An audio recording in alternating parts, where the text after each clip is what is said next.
terima kasih. Ya, terima kasih. Mbak Agnes, niku cakepan opo pas? Nggon awal-awal mau ki. Apa? Cakepane opo mau rapati cetha? Sik endi? Pas gedruk mau lho. Berpatah bim. Opo kuwi? Kuwi anomali. Anomali. Ini Iya, harusnya kamu tuh tahu itu loh. Kita Iya udah tua lah. tahu, kamu kok nggak tahu itu gimana sih? Masa Iya kan gue kagak tahu. di YouTube itu loh selalu ada anomali itu berpatah bim. Apa kayak jenis Bambanini, Gonzanini. Tralalele, tralalelo. Nggak tahu ya. Gue kagak tahu, gue kagak pernah buka YouTube. Cappuccina Assassina. Nah, kayak gitu. Itu tuh lahir ketika Gen Z lahir. Iya ya, Gen Z. Seperti Anda. Oh. Ngaten toh. Karep pula aku mulai, Ben. Nggih ngatos-atos dereke. Terus nesu ya. Ya, nggih matur sembah nuwun. Endi to mau nah. Saiki arep ngopo? Ki. Wis saiki jam pira iki? Wah, setengah telu wisan. Setengah telu Truk. Nah iya. Ayo iki apa? Kae melu bapak kae karo bapak. Mbok kae apa bendoro anyar apa kepe? Heeh apa? Ha ya mbok menawa. Ora apa-apa ketutke bendoro anyar anggere jajan. Anggere jajan tur ora apa jenenge pelit. Moh aku nek pelit ora seneng aku. Anggere bendoro anyar, anggere ora angkringan terus mampir. Wah, senengku ra jamak-jamak ayo. Kae bapak diceraki bapak kae. Heeh, ayo diceraki. Lah nganggo apa? Nganggo mau lho tung-tung sahur mau lho. Ya ora ngono. Ya nganggo ya playon Jogja. Jogjas.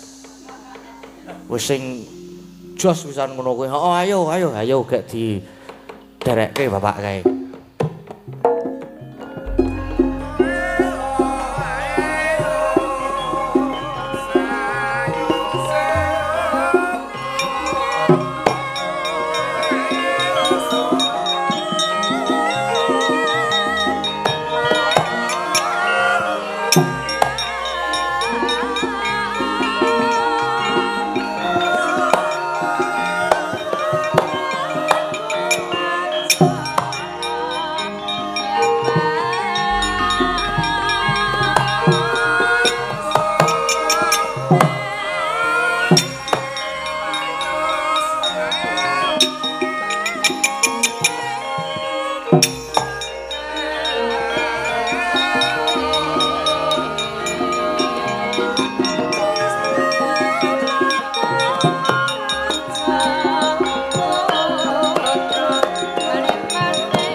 Alon toto lenggahiro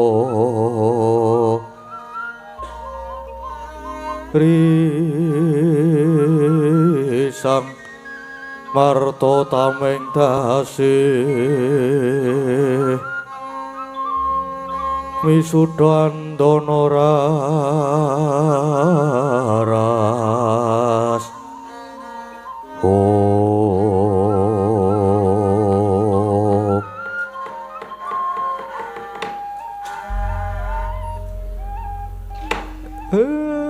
blegagag ugag-ugag sak dolita meh. Layak kok sudongku manuke padha nganer jagone padha tarung. Jebulno piyai nom-noman sing rawuh mongko tejane manter nyodo lanang.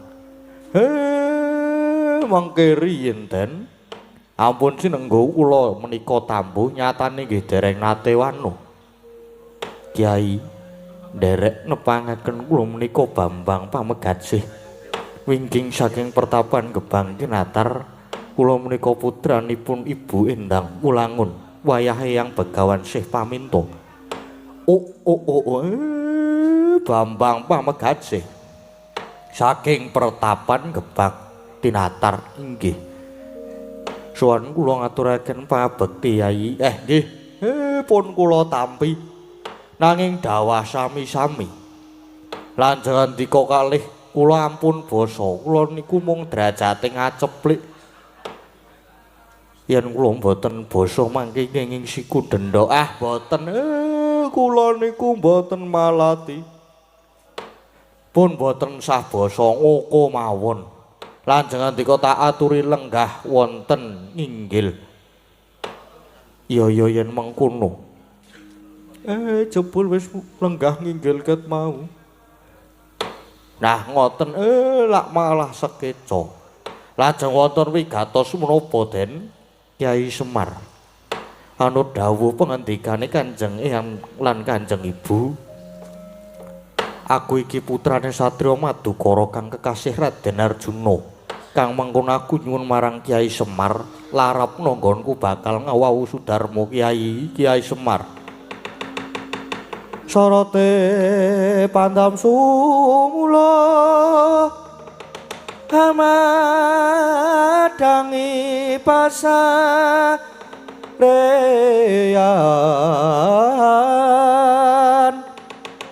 nanging wadana katon remu-remu kalingan hangrangan sang tiah manangkung sumungkem guling sang agung rarepa baboe maneman peraten tek pranto kula tadah runte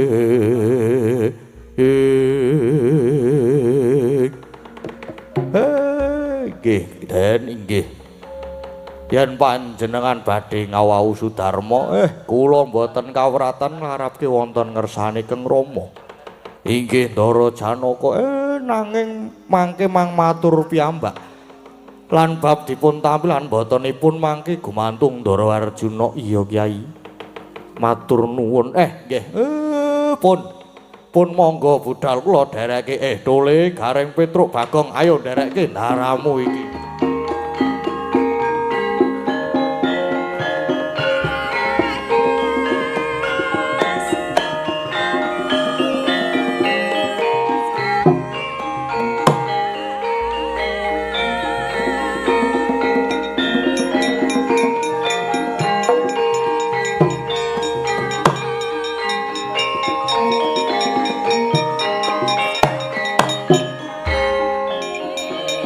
Tama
semubang Hyang Haruna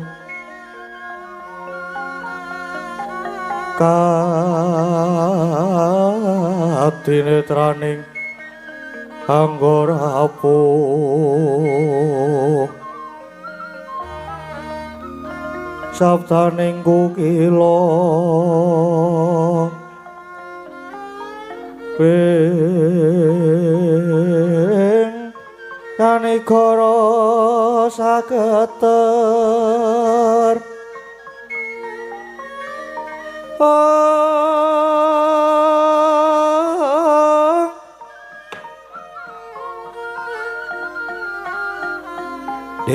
Putu Prabu Kresna, Putu Prabu Punta Werkudara Janaka, Gatotkaca lan Bima. Sausé padha tata lenggah tumuli matur mbaka siji.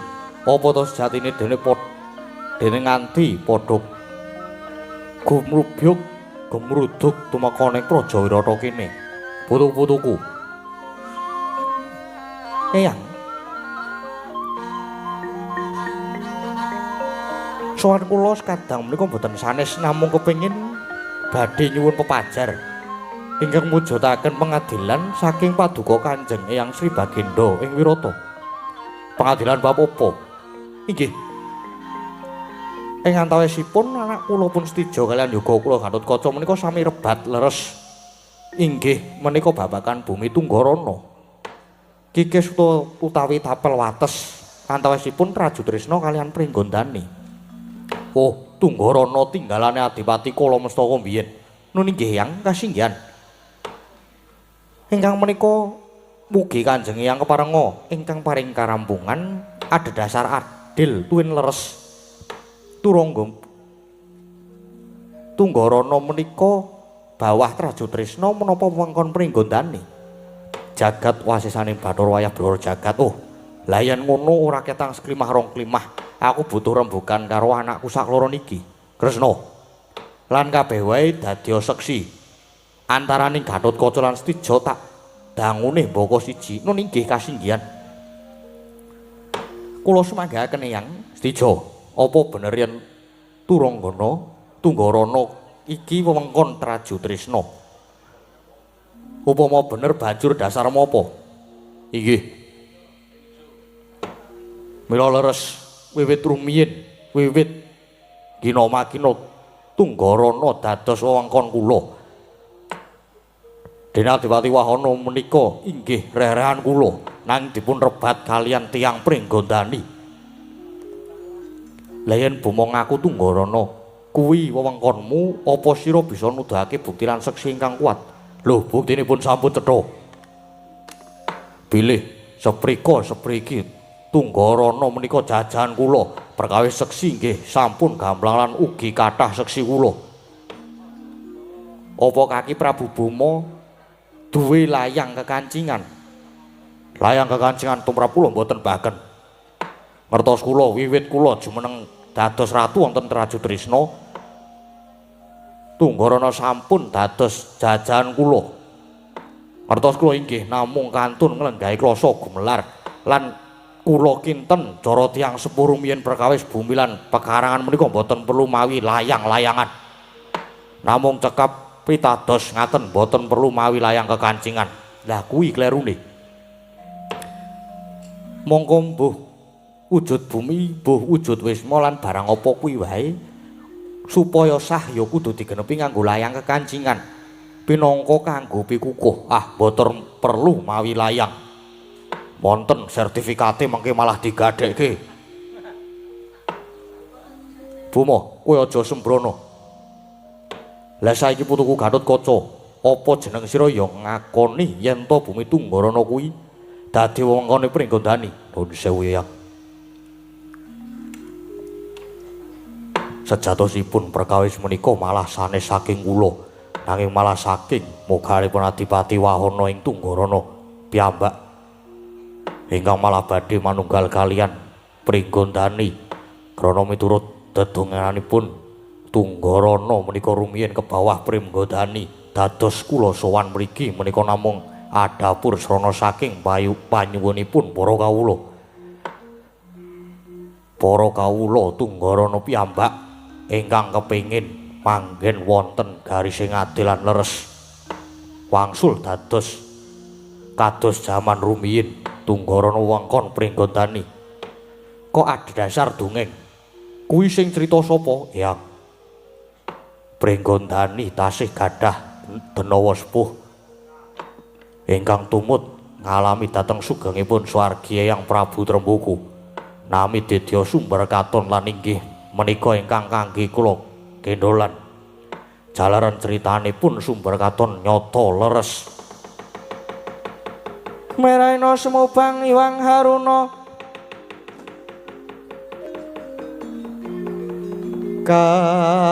katinetrane nganggo rapuh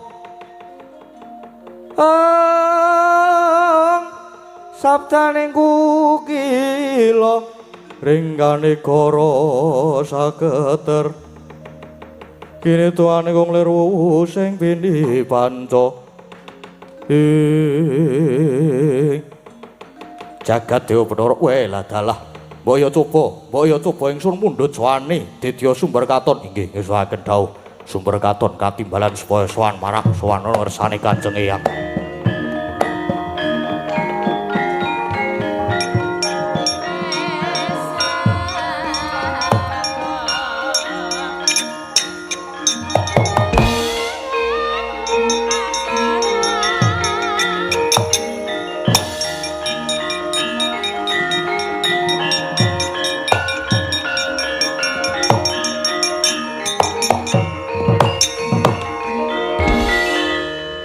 Namit pasang Kalimantabi sinabeta ing laduni dumaing tawang tuwan.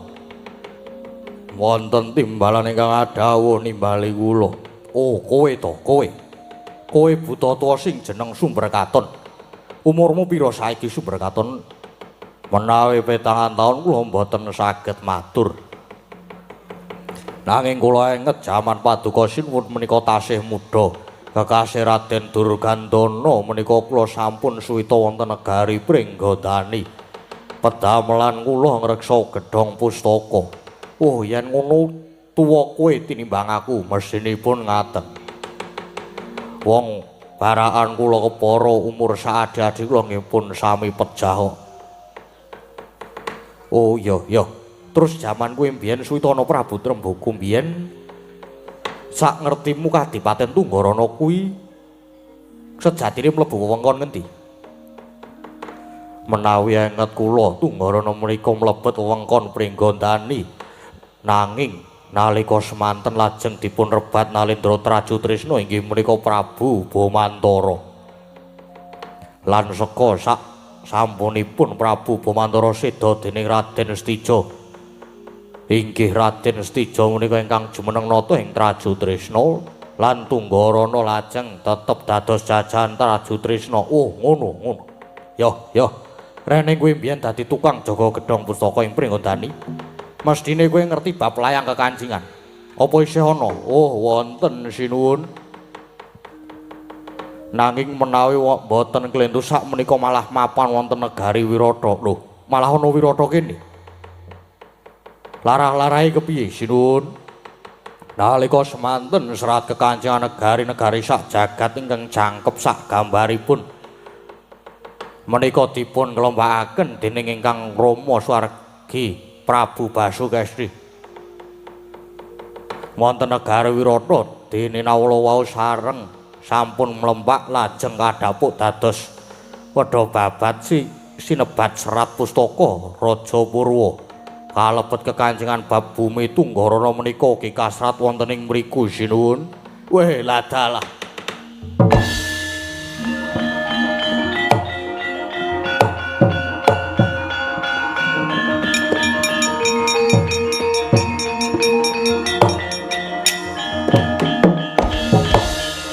Seto. Manjinga sasana pustaka jupuken bab kekancingan bumi Tunggarana.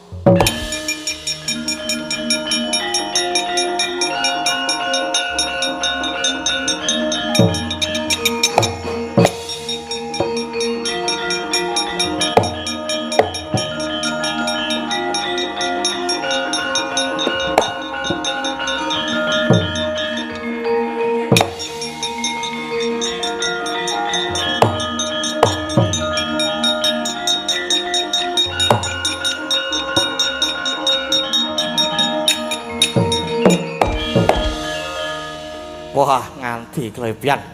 Yen layang kekancingan bab bumi Tunggara mapanana Wirata kene seta. Sause layang kekancingan wis tok jupuk. Tumuli wacanen surasane ora malah tok selehke ning kene. Oh nggih. Wacanen surasane dimen kabeh padha nguningane mungguh gamblange bab bumi Tunggarana inggih ngestakaken dawuh Rama. Nuwun sewu. Badhe kula waosaken serat pustaka Raja Purwakaca. Raja pinten iki? 120. Ingkang ira-iranipun Kikis Tunggarana ingsun Nalendra Wirata Prabu Basukesti. Minangka sesepuhe ratu-ratu saindenging bawana sineksan Prabu Harimbasara. Nata ing Pringgondani Prabu Pratipa, nata ing Astina lan Begawan Kamunayasaya. Ing Saptaarga netepake yen wiwit kalengganing Adipati Kalamastaka minangka adipati ingkang lungguh ana Kadipaten Tunggarana bawah keperintahan negara Pringgondani wondene wates-watesing Kadipaten sisih wetan Gunung Mahendra, sisih kidul alas Madenda, ing sisih kulon Kali Jamuna, kiblat lor Tlaga Madirda. Kabeh mau ke bawah keperintah Ratu Pringgondani Prabu Harimbasara. Mangkono kekancingan iki dene sapa kang singlar saka kekancingan iki dianggep ora sah lan bakal dirokake sak dosane.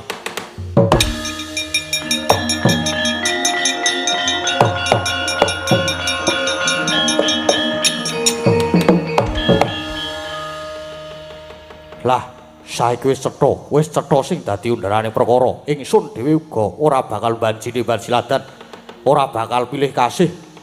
Majapati ngadeg jejeg ana ing garis jejeg lan adil. Ya kanthi dasar kekancingan saka serat pustaka Rajapura iki. Nyebutake yen jaman Prabu Harimbasara lan uga Prabu Trembaka ing Pringgondani nyebutake yen bumi Tunggarana kuwi dadi wewengkon negara Pringgondani. Mula jroning parepatan iki ingsun Prabu Majapati Wirata ingkang pinangka sesepuhe para ratu netepake kanthi sah yen Tunggarana bali dadi wewengkone Pringgondani. Kabeh kudu gelem nampa kekancingan iki kanthi lega lan ikhlas.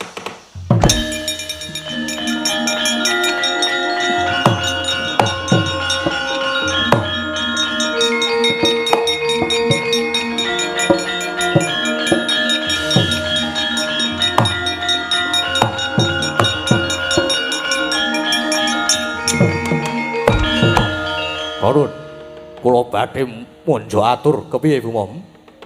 Katone ora karenan atimu nggih. Kula mboten cocok, mboten condong. Awit yen kula tingali antawisipun Eyang lan Gatotkaca sampun sami pidak jempol. Sampun nebu sauyun. Sampun sampean pun kencan semayan arep ngrubuhke Buma. Nyatane wong sak pendhawi menika mboten wonten ingkang ewangi kula Pandhawa ya Gatotkaca. Kabeh do maja Kistija klebu wong tuaku dhewe. Napa memper Buma duwe wong tuwa kondang sak jagat paradene. Wonten parepatan menika mung mendel, mung meneng kaya dipaku lenggahe. Lho Stija. Aja ngono, Nger. Nadyan aku iki wong tuamu nanging ana kene pun Rama ya kudu nglungguhi kawicaksanan. Madeg ana bebener lan adil.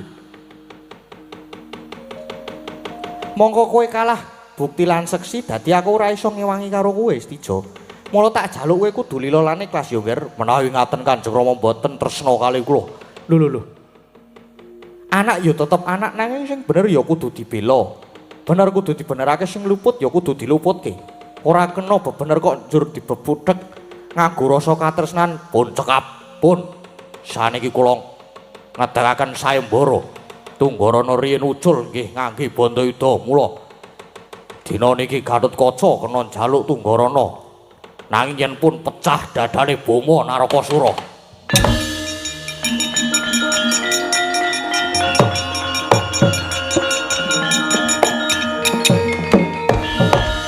Jagat Dewa Bathara lah dalah. Kresna, piye kok kaya ngene iki Werkudara piye?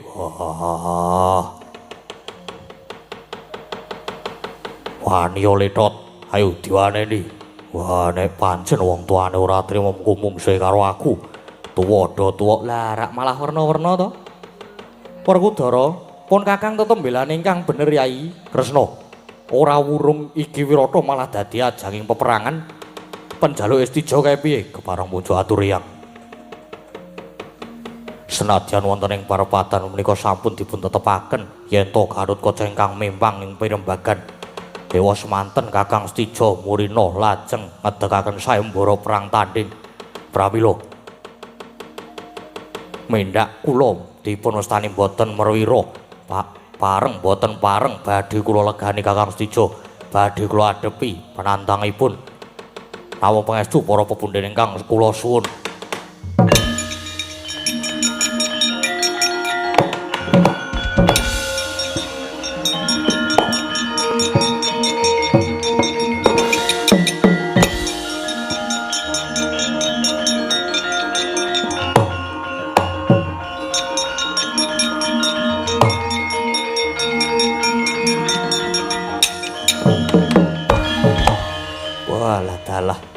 Ayo putuku Gatotkaca kae nadyan wis jumeneng ratu nanging isih mudha perwira mula ditantang karo Stijo ya banjur disaguhi. Menyang Kresna Werkudara Janaka anakmu kalorone iki diawat-awati Kresna.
Gunjang kancing langit kelap-kelap Leragincang resang bawe gandrung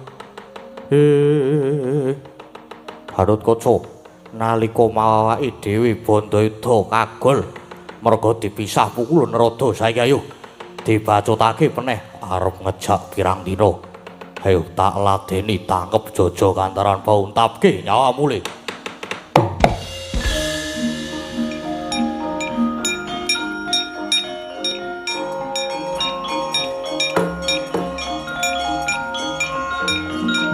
As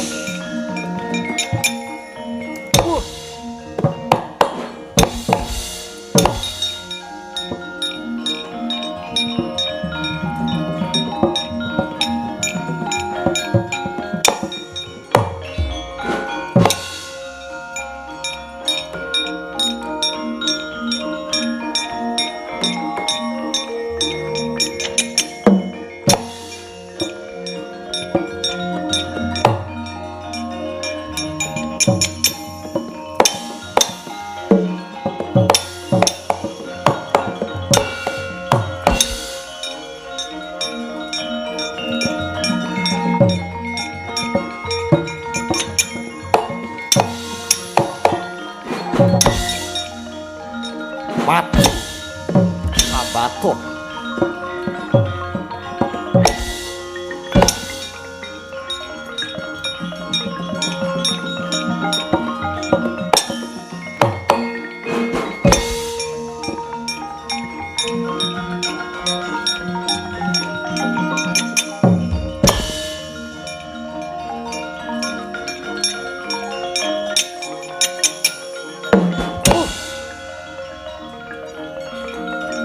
Waduh.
Yo, pancen ora bisa disuwa kadidane karo kaca nanging aja girang-girang kowe galimpung tamparana.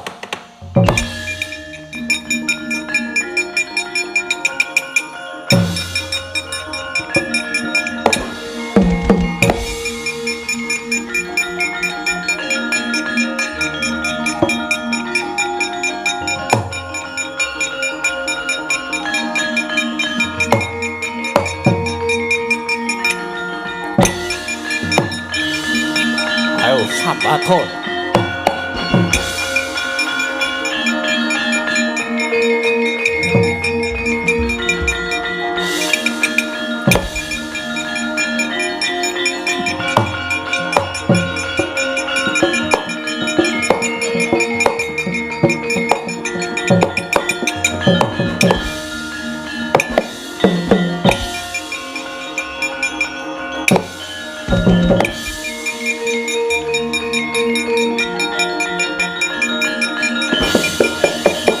Ayan bumi, angin lan swasana, aku urip maneh. Bawa kitan perbeda kaya Nalendra Ngalengka Prabu Dasamuka Dayangmuni ora bisa mati. Pami kasih. Prasajan wae bareng aku sumurup citramu Bayu. Ana wong ayu kok kaya ngono. Wiwit pucuk rambut nganti tekan jejempoling suku kok tanpa ana gethek cacate. Granane nglunggih rambute ngembang bagung. Latine ngudup turi mripate, blalak-blalak untune tinata rintik-rintik. Tangane le momel wah. Lambene kaya legi-legi yen digeget Bayu. Iya mung bokonge rada tepos. Pami kasih. Mbok sampun anggenipun ngalembono dhateng kula. Lah le ora ngalem kepiye? Merga aku ki yen ana Traju Trisna kono ora bisa katuju prana. Merga Yai Ratu Hangnyawati durung bisa lelati satataning garwa. Bojoku Hangnyawati kae durung bisa weweh jatining pemarem marang aku. Monggo yen merga nek tak ceraki mung tansah melingos. Saben-saben arep tak jak mesti aku dikipatke. Mula upaya kleru yen aku nang omah mung disepeleke karo bojoku.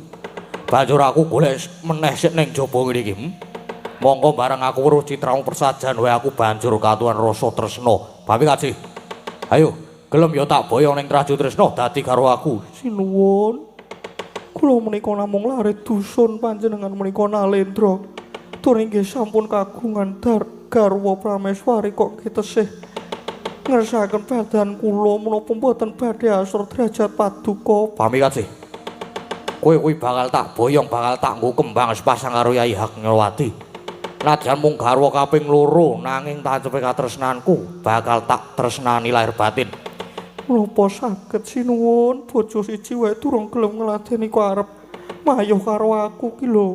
Kowe ora percaya karo Prabu Stija? Nggih pitados nanging bab anggenipun antum katresnani kang adil. Kula mboten pitados sinuwun. Nyuwun pangapunten kula mboten saged.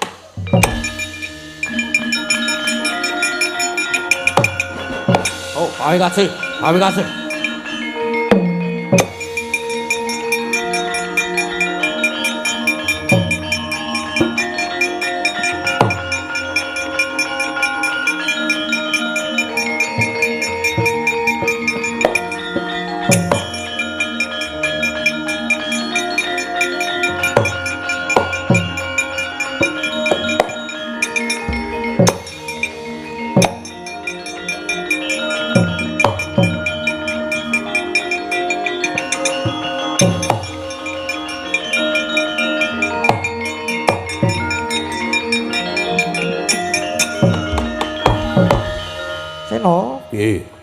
Perang tanding Stija Garutkaca durung rampung. Saben-saben Stija mati bisa urip meneh. Yo, mati yo sedina ping 100. Nanging Gatotkaca tetep nunggu Stija terus Gatot ora bakal kalah. Yo, nanging mengko dhisik coba to. Coba to wis padakno. Kae kok ana bocah bagus ditutke karo Punakawan. Lho kae sapa kae?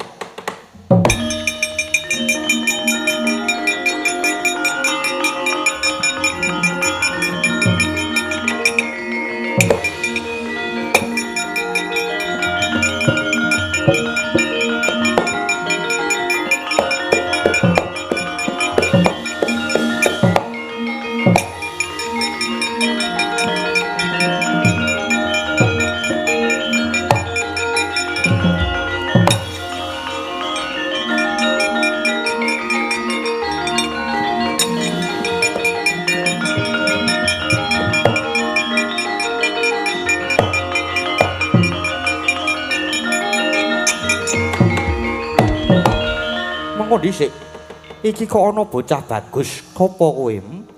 Kula Bambang Pamegatsih sinuwun. Kowe Bambang Pamegatsih bocah saka ngendi? Kula lare saking Pertapan Gebang Tinatar. Saka Pertapan Gebang Tinatar banjur kowe kuwi anake sapa? Inggih kula anakipun Ibu Endang Wulangun. Lah kok dadi tekan kene karo ditutke para Punakawan? Inggih. Nek aku jan golek juragan anyar. Soale iki mau ora pelit iki mampir angkringan barang ya Gong ya. Heeh, aku setuju aku nek juragane iki aku. Ora kaya kae sing arep dhewe kae lho. Meneng wae wis meneng wae. Nek karo kae jan petung kok kae kok. Tak kira mampir angkringan kuwi mbiyen mampir terus kon pesen ngono. Jebul rampung kok. Petruk koyo apa Petruk? Kaya bayar dhewe ya karo aku titip iki mau siji ngono. Pahit tenan to menglong-longi didawak dhewe. Do meneng dhisik. Nggih. Sinuwun kula badhe ngawuh Sudarma. Lho, lah Sudarmamu sapa? Dawuhipun yang Begawan Sih paminta. Kula menika atmajanipun Panengah Pandhawa Raden Arjuna. Wah, saben-saben ana bocah takon bapak mesti iki mesti Janaka. Wah. Mesti jlamprok, mesti jlampor. Wah, saben-saben ana lakon takon bapa. Mesti anake jlampor, anake jlamprok. Anake jlampror. Anake jlampror.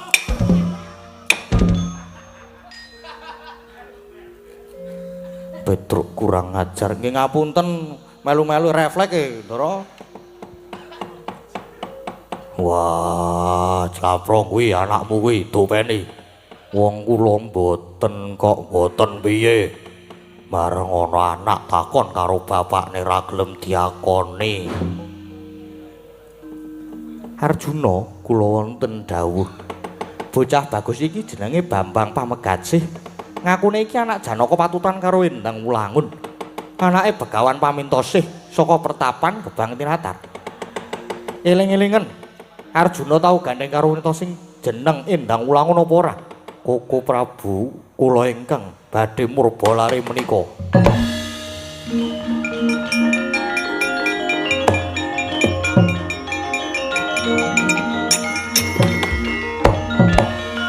Pamegatsih, kowe aja watun nggonmu matur wani ngaku anak Janaka. Senadyan kowe duwe dasar kang kuat nanging Arjuna durung karuan bisa nampa. Nek pancen kowe ngaku anak Janaka, apa sekirane kowe saguh minangkani pamundhutku? Merga tumrap Arjuna sapa wae kang awu Sudarma marang aku. Luwih dhisik kudu ngatonake dharma bekti kejaba kasinuhan kadigdayan nanging uga kudu bisa labuh labet. Luwih dhisik keparengipun Raden kados pundi? Pamegatsih, kalenggan iki lagi ana pepeteng. Anane perang tanding anakku Gatotkaca lan Stija ora bakal ana krampungane. Yen kowe ora bisa ngrampungke utawa ora bisa gawe padhang perkara iki ora esuk ora sore. Kok bakal tak akoni yen kowe atmajane Raden Janaka. Nyuwun pamit lan nyuwun pangestu.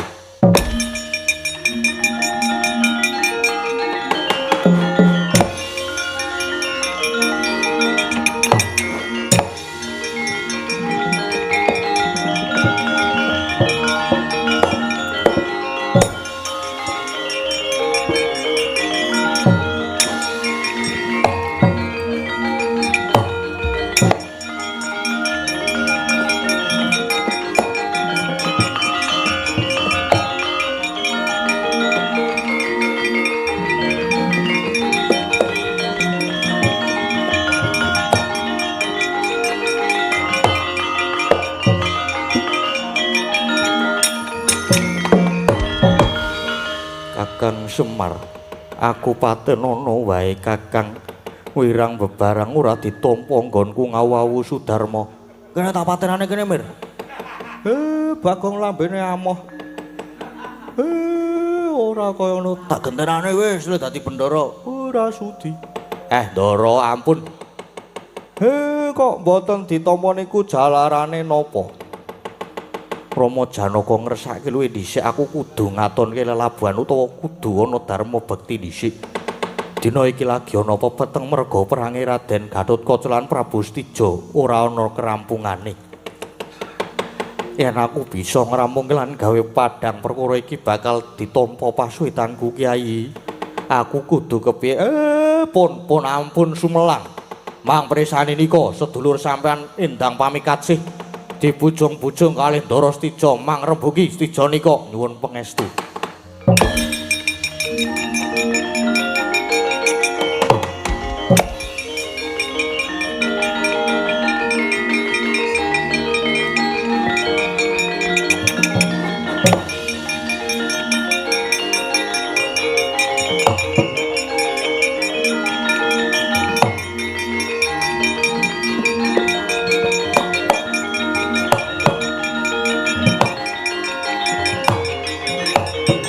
Ayo, mandheko kene.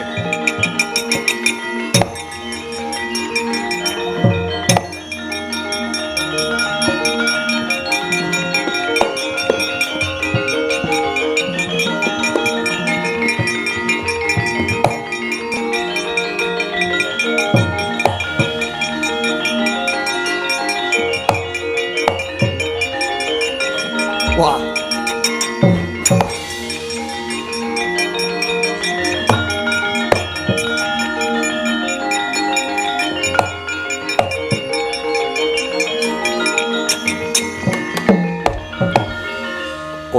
Kosik jroning aku mbujung endang pamekatsih iki kok ana bocah nom-noman wani nyegat lakuku.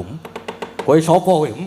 Nggih nami kula pun Bambang Pamegatsih. Loh, lah kok jenenge ameh padha karo pamekatsih yen ngono? Apa kowe kuwi sedulure? Nggih kasinggihan kula menika kadangipun pamekatsih. Yen ngono kebeneran. Mumpung ketemu sedulure, kowe tak jak rembugan apik-apik. Aku arep nembung karo kowe. Kepanengipun kados pundi sinuwun? Wis persajan wae. Aku ketemu sepisan karo dulurmu ya pamikatsih. Banjur ketuan rasa tresna mula adimu tak jaluk. Bakal tak wengku garwa bakal tak muktekke piye? Inggih, monggo mawon nanging menawi paduka saged minangkani menapa ingkang dados panyuwun kula. Kowe jaluk bebono kage matura arep nyuwun brana picis sanes kula mboten nyuwun menika nanging kula nyuwun reh ning paduka nembe rebatan bab Bumi Tunggarana. Kula lilakaken Nyai pamikatsih dhateng paduka nanging Tunggarana kedah paduka lilakaken supados tetep dados wewengkon pringgondani. Allah taala.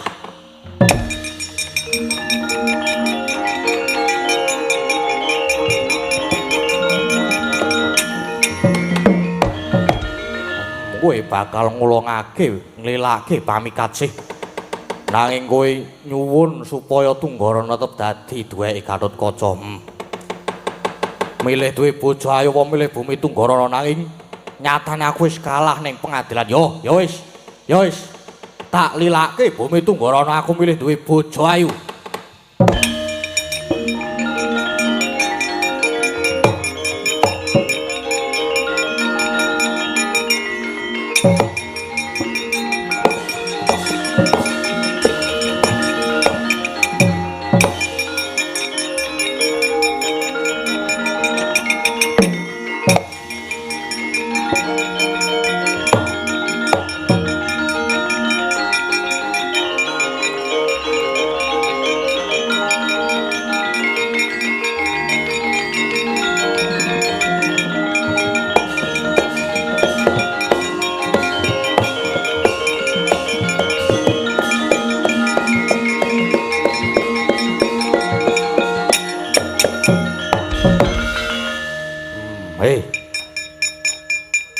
Wis ben ora duwe Tunggarana ya ora apa-apa. Bakune aku saiki duwe garwa sing ayu kaya pamikatsih. Wah. Diajeng pamikaji. Kowe tak kondhong kok meneng wae kowe tak gendong kok meneng wae ge awakmu kok malah saya abot. Pamikaji, kowe kok meneng wae bisu apa piye kowe iki? Loh.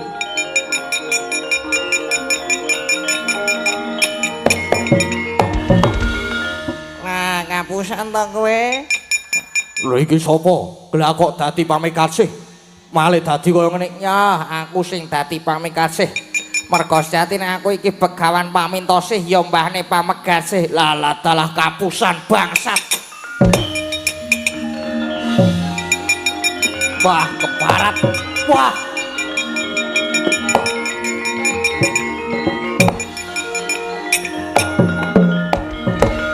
Parat aku jebul mung kapusan. Iki mesti sing gawe Kartisame karo Rama Prabu Ndarawati.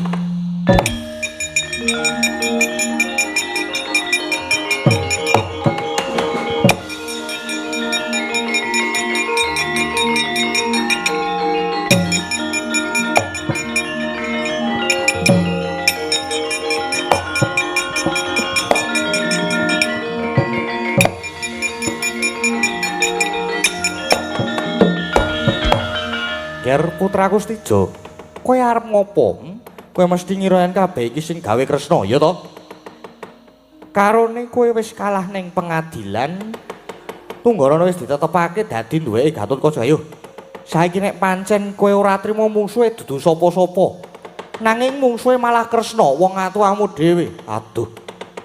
Yen kalian paduka Kanjeng Rama kula ajrih. Nanging tekan kapan wae Gatotkaca tetep dadi satrune Stijo.